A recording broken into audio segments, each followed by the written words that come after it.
Good afternoon, ladies and gentlemen. Good afternoon. How are you all doing today? Good. How are you? Wonderful, wonderful. How many of you have heating systems in your home? Every one of us. We all have some sort of heating system in our home, whether it's a forced air furnace or a boiler or some other type of radiant heat.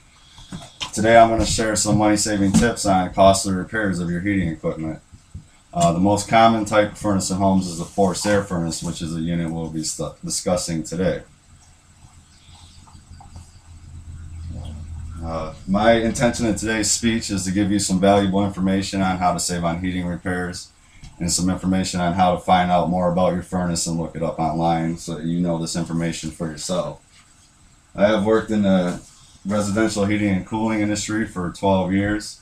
I have installed all ranges of heating equipment from furnaces to wood boilers to fireplaces, and I have maintained and repaired this equipment as well.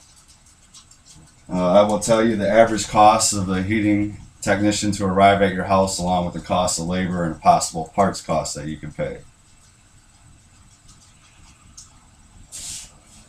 I will also explain to you the information on how you can look up more information on your unit or find the user's manual, which should be located with the furnace. Okay, so you'll say your furnace has stopped running. What should you do? You call the heating and cooling company and they send out a technician.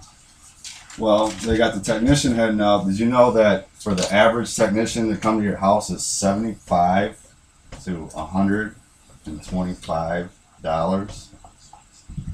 And that doesn't include the parts and labor.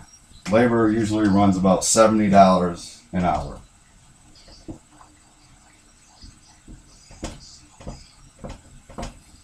So the heating guy comes out to your house just to show up is $75 to $125, and for 1 hour work is $70. That could be about $150 or more. That doesn't include parts or anything else. And this all varies from company to company. So instead of doing that, here's something that you could do. You could go down and take a look at your furnace, pull the door off, locate your user's manual, and turn to make sure your power's on and look at the little LED light inside of the furnace. This will blink a code which will tell you what's wrong with the furnace. Most common problems are limit switch has been set off, which you can easily fix this by turning the power off to your furnace for a few moments and then turning it back on. The fuse has blown in the circuit board, which is a little 3-amp fuse just like the ones in your car. You can get those at the hardware store fairly cheap and replace it. But before you do that, make sure you shut your power off to your furnace before you put your hands in there. You don't want to get electrocuted. There's some other things you can do that it might not be running properly, is that there may be something blocking the venting of your furnace.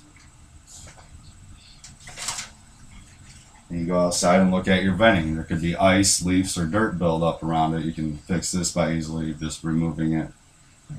The biggest money-saving tip I can give you is buying your own filters instead of getting them from the heating company. They charge you extra when you can just run to the hardware store and pay a low price for it. Some tips on finding the information in your furnaces are you can locate the user's manual. All furnaces come with one of these, and it should be located around the unit or right by it. If not, you can find the name brand of your furnace on the door.